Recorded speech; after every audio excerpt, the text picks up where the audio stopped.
Let's talk about Heated Rivalry and make Ilya's tuna melts. Heated Rivalry has been pretty inescapable for me anyways online the last few weeks. Not only is it the TV show that has gotten so popular, it is also an installment in Rachel Reed's Game Changer book series, which she created in an effort to attack homophobia within the NHL and hockey culture at large. There are of course a lot of scenes that revolve around intimacy throughout the entire season of Heated Rivalry. There's one scene that I really loved. It's where Ilya invites Shane over to his house and he makes lunch for them, he makes tuna melts. It's an almost bizarrely domestic activity for him to do at the time at least. And then soon after they engage in an act of intimacy where they say each other's first names for the first time while doing it. It feels like there's like a real emotional bond there. Now, do I think that tuna melts are like the most romantic? Probably not. I'd probably go with like a non-fish based dish if I were to invite my lover over, but that's what Ilya did. So that's what we're gonna do. For these tuna melts, we don't know a ton about what goes into them. It looks like they're an open-faced sandwich.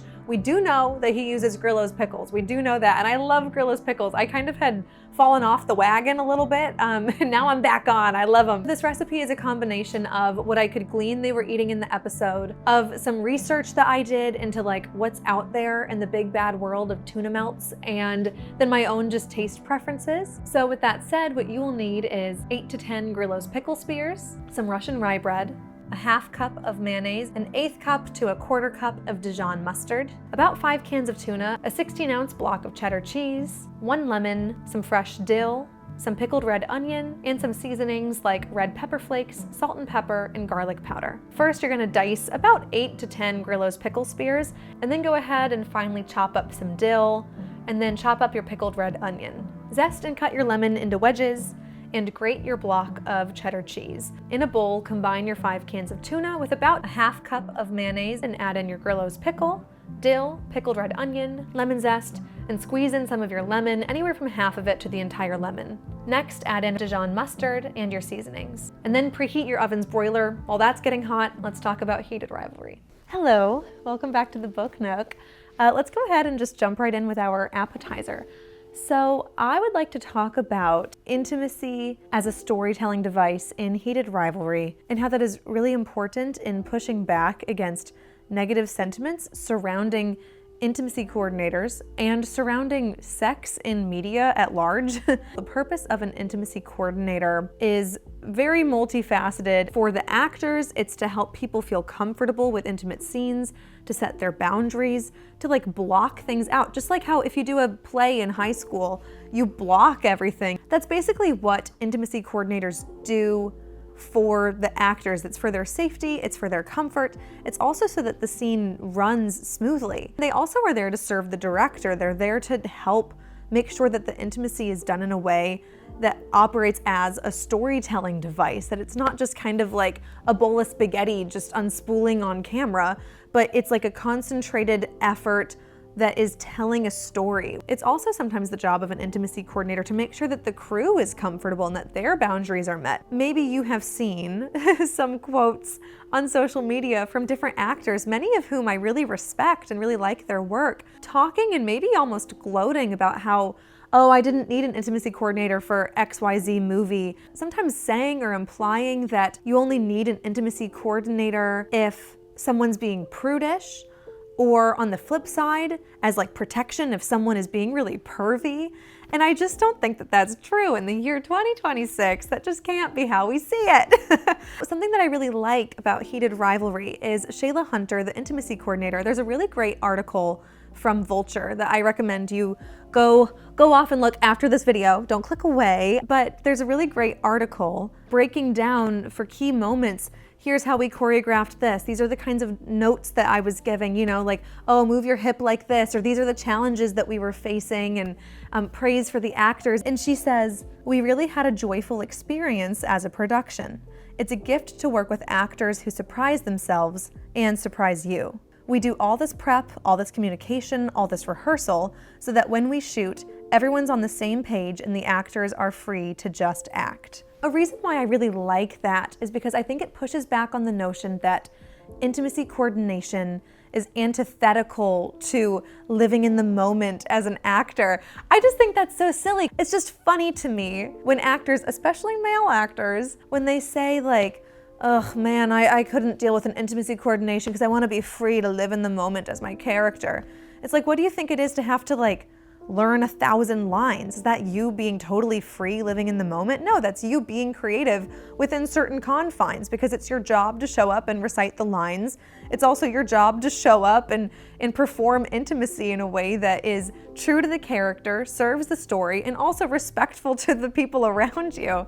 Something I like about that quote is how it highlights that intimacy coordination, it is there to serve as the guardrails and as the prep, so that when you are actually on set, that's not the thing that's occupying everyone's mind. It's so that you can actually be freer to just focus on being in the scene. And like, that's the best part about being an actor. I think that it's really great to have a show that is such a mega hit, really just kind of championing intimacy coordinators. And then the other part that I mentioned at the beginning of our appetizer is pushing back against the narrative that sex has to present in a certain way for it to be vital to a story. There's this weird thing happening with at least a segment of Gen Z. In 2024, Rolling Stones conducted a teens and screens survey, and it says 62.4% of respondents agreed with the hate statement. What? Is that true? The hate statement? I feel that sex and sexual content is not needed for the plot of most TV shows and movies. I think that's so strange and really interesting. It makes me wonder if people are maybe conflating sex with objectification. It's like bizarrely sex negative. This makes me wonder is if that's what some people are falling into, where it's like they so desperately want to avoid objectification that they are like, so let's just not do it. And not realizing that like, okay, now we're getting to like Hays Code, people. Like we gotta reel it in a little bit. But I do wonder if people would maybe see the necessity of sex more when it's something that carries a lot of gravity, as opposed to when it's something that's lighthearted. And I think that's kind of a shame. And something that I really appreciated about Heated Rivalry platforming sex as much as they do, especially in the first 2 episodes, sometimes it is more overtly character or story driven, but sometimes it's about these characters just exploring their sexuality, which is obviously very much related to the show, but in a vacuum, those scenes, they feel more frivolous, but they aren't frivolous. I think that it is important to have a show like this that platforms sex as self-discovery, self-expression, and especially gay sex, obviously. And I think that if we can recognize that there's a place for media that centers on other emotions. If someone can make a film about grief, why can't they make a TV show about lust? And that's not all that Heated Rivalry is, but I'm just saying, why is that inherently seen as like a less worthwhile pursuit? I don't know. I really don't have the answer to that. But I'll leave you with that little cliffhanger. You're gonna have to figure it out because I don't know. Now for the entree. Episode 5. The end made me cry. Oh my God.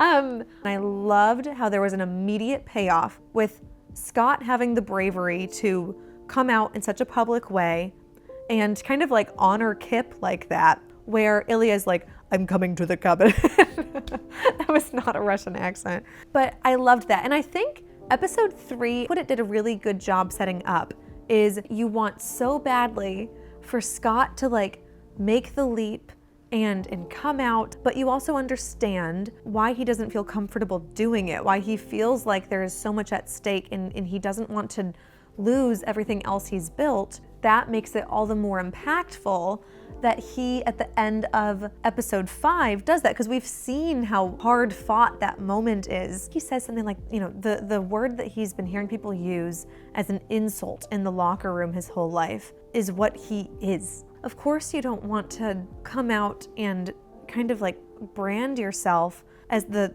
thing that people use as shorthand to emasculate them. Something else that was interesting to me was in episode 4, when Ilya, I think he's almost kind of assuming, he's saying to Shane like, but you like girls too, right? And Shane's like, yeah, yeah, I like girls. I don't think that it's mostly because he's like confused about who he likes.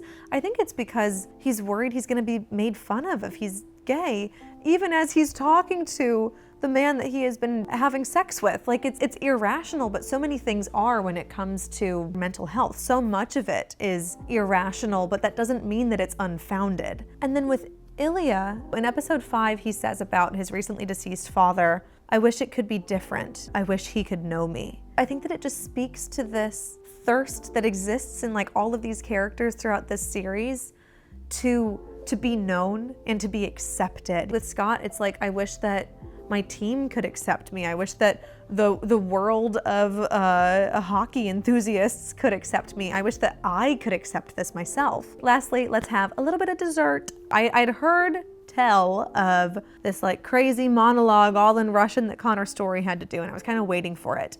And then once we got into the phone call, I was like, this is it, we're in the monologue. And it's this moment where Ilya is having trouble expressing how he's feeling. He says, English is too hard right now.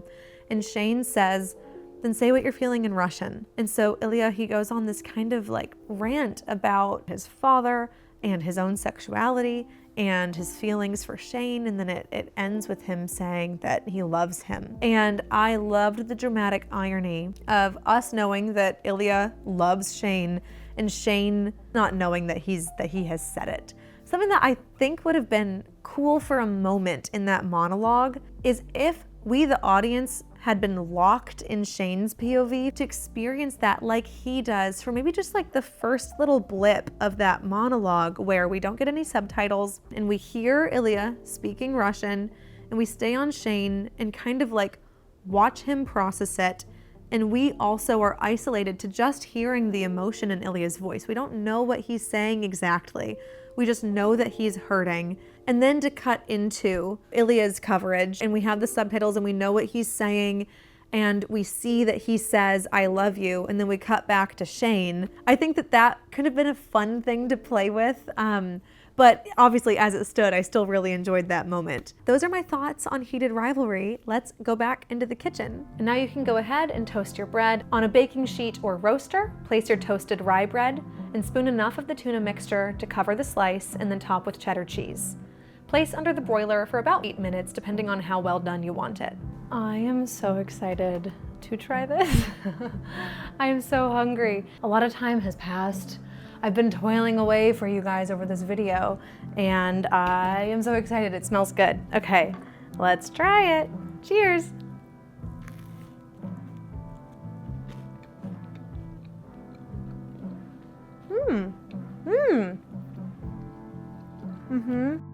That's good. If you're not the biggest fan of dill, you might not need the extra herbs. The pickles themselves might have enough, but it's really good. I think what I like most about it is it's really like bright tasting, you know what I mean? Like I think the lemon comes through and the pickles come through really well. More pickled onion could be great because I don't taste the onion, but it has a really nice acidity to it. I really like tuna melts, and sometimes I get them when I go out to a diner or a restaurant, and sometimes they're really dense and greasy and they don't have a whole lot going on. But I think that this particular recipe does a good job of like veering away from being like one note. Another thing that I would change maybe is I can't really taste the rye coming through. Like I think this bread isn't really holding its own, but I think the flavors work really well here. And yeah, thank you so much for watching. If you've been watching Heated Rivalry, let me know what you think of it too. I literally just finished watching it. I'd love to also hear what you think of this show, Fictional Fare. Yeah, let me know what you're thinking. I loved reading all of your comments in the last video and I really appreciated it. So yeah, please comment, and also please like the video. I know that's like so YouTuber-y, but I think that the likes actually help. I think there's a reason why everyone's always barking at you to like their video. Anyhow, thank you again, and I will see you next time for Fictional Fare. Bye!